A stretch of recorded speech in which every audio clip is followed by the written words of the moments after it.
Hi everyone, and welcome back to the garden.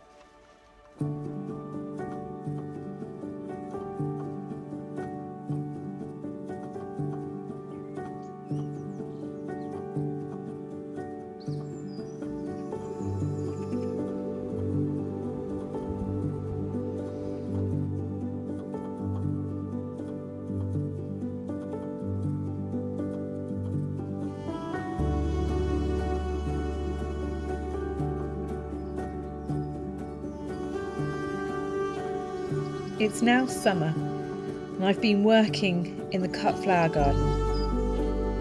Some days it's beautifully sunny, cutting the flowers just after dawn and storing them in the cool to condition.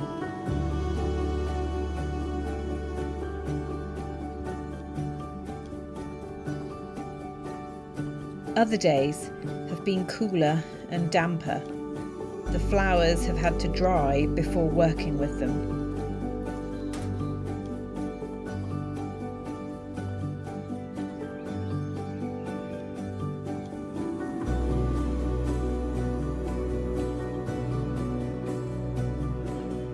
The early summer fruits are starting to ripen, and we've been busy harvesting them to eat and preserve.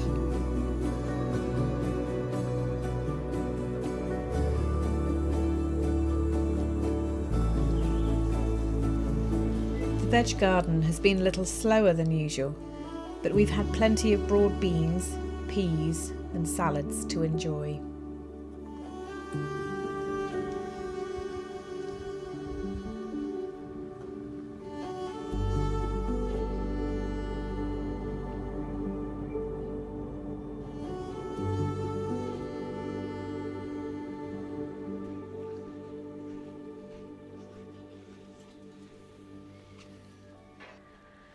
It's Midsummer's Day here, and it has been such a beautiful midsummer. I can't remember a Midsummer's Day when it was such beautiful weather. The garden is looking glorious, and I love it at this time of day. It's about 8:30 in the evening, and it's got this lovely soft light. I can hear the blackbirds and the swallows, and it's just absolutely idyllic. There's lots I want to share with you before I lose all of the light, so let's go and take a look. So one of the first things that I really want to show you is how we grow everything using organic methods here in the garden. So in a polytunnel we tend to use companion planting to prevent things like whitefly, so we use marigolds to deter the whitefly. But out here in the cut flower garden, I tend to let nature do its thing because quite often it balances itself out. So this echinops here, and I've also got some eryngium at the front, the sea holly, they were absolutely covered in blackfly, and I could have sprayed them with a soapy water solution, but actually I have learned that by just leaving them alone, the ants discover the blackfly and they climb up the stems and they eat all of the blackfly. And after about 2 weeks, it's all completely gone and the plant is left undamaged. The stems are still absolutely perfect. And that really works throughout the whole garden. I do occasionally use soapy water solution on my roses purely because of the sapsuckers of the aphids can really damage the petals, and because I grow for floristry purposes, I can't afford to have lots of roses lost. But when it comes to things like my echinops, the blackfly really infests before the flowers get going. So I can just sit back and wait for the ants to really do the work for me. I love how this space, which was only a couple of years ago a pony paddock, is now full of this real diverse range of wildlife. That's all because we've started growing cut flowers in here, and I'm so proud of what it's offering to our pollinators, but also to the creatures that we wouldn't necessarily think of, like the ants. Bird life as well has really thrived by having all of this extra food source especially through the winter months when I leave the seed heads on. If I didn't grow organically, none of that would be possible, because of all of this would all have been lost through spraying. And that's why it's so important to make sure that we grow using organic methods. And today the bees have really been making a lot of noise in the garden, because they have been loving the fact that we've had some sunshine. All of the bees have their favourite types of flowers. So some bees particularly like things like the Phacelia, which is this lovely purpley flower. But other bees, the honeybees, really like other things like our goldenrod, which has got this really vibrant yellow flower. Actually not one of my favourites, but I leave it in because the bees love it. Another one that I leave in is the verbena. This is self-sown verbena. I never actually ever sowed verbena in here, but I leave a few plants. This one's actually growing in my path, but I leave it in because of the bees love it, but also the butterflies love it too. Cosmos beside me here, I planted it in the middle of May when you were with me last in the garden, and it started flowering. This is another real favourite of the bumblebees. They love the cosmos, and I always have to race to pick it before the bees get in there to pollinate it. As a cut flower grower, you love the bees, but also they do make the plant go to seed much quicker. So we have to always try and pick before the flowers have been pollinated by the bees. So it's a race against time. Who's going to get the flowers, us or the bees? But anything that I haven't managed to pick before the bees get in there to pollinate, I leave it until it's gone to seed, and then the bees can enjoy it for as long as possible.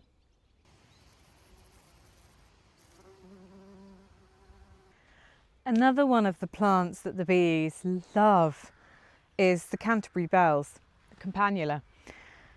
But I have to tell you the truth, I have grown campanula for the last 5 years in the cut flower garden, and I've decided that this year is going to be my last, at least for a few years. I really struggle with using it within floristry before we get damp weather on it, and it can turn really brown really quickly. So as much as I love it and as much as the bees love it, I think I'm going to move it to the cottage garden and just grow it in there and not use this space for campanula in the future. There's lots of things that I'm already thinking about for next year. I've been sowing, the biennials have already been sown, so things like my sweet rocket and the digitalis has all been sown already. That's in the house, trying to slowly germinate at the moment, and I'm also planning on putting some more perennials in for next year. So one of the perennials that's really worked for me this year has been Astrantia. I absolutely love growing the Astrantia, and it's really reliable. It flowers for a long time. I really want to fill the garden with things that are going to provide lots of stems and have that really long flowering window, and will survive wet weather and heat. Flowers that turn brown really quickly in damp air are not going to be ideal, especially as we keep having this real fluctuation all the time in temperature and humidity. The perennials absolutely seem to be able to do that. Astrantia, because it starts flowering fairly early, is a real winner. So I've done something a little bit differently with sweet peas this year. On this frame, I've got a combination of perennial sweet pea and annual sweet pea. And within the annual sweet peas that I'm growing a real range of varieties. I'm growing things like vetch, as well as the more typical sweet pea that you would find in a packet of seeds in a garden centre. The perennial sweet pea has been giving me some fabulous long tendrils, which I love using for floristry. The flowers are also, they're very vibrant. I've got a very bright hot pink and a white, and they're quite fun, but they haven't got a scent. But what I have been loving is using the vetch tendrils. They don't provide a particularly big flower, but they look so pretty. So I've been using them a lot in bouquets, but also in vase arrangements. So I'm really pleased that I decided to grow the vetch. The annual sweet peas have been quite slow this year, but now that they're finally getting going, they are starting to give me some beautiful flowers. I just love sweet peas. I'd never be without them, but I love the fact that this year I've kind of mixed it up. Rather than just having the annual sweet pea, we've got all of these different types. They all have a slightly different foliage. They all have different stem lengths on the flowers, different types of flowers, and that's really exciting for me from a floristry perspective. Whenever I'm planting anything within the cutting garden, I'm always looking for what's going to be giving me something that's really interesting, something that's going to give me some texture and it's going to give me some wow factor. And so it's always really important to kind of plan the garden around how I actually want to arrange flowers. The sweet peas have been a great example of how we can kind of really mix it up and step outside the box a little bit in what we're growing to get something really exciting for the vase.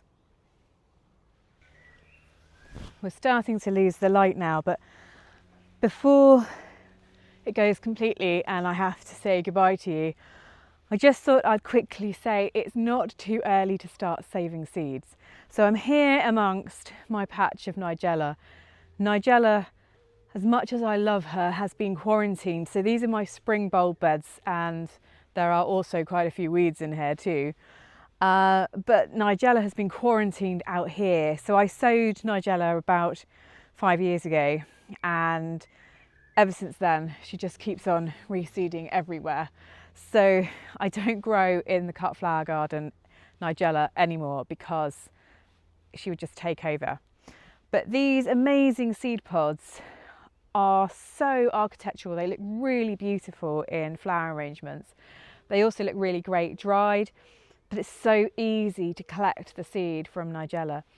So many people get a bit nervous about seed saving, but starting with something as simple as Nigella, it couldn't be easier, because these pods, once you let them dry on the plant, have really, really loose seeds inside. You can hear them rattling inside once they are ready to be harvested.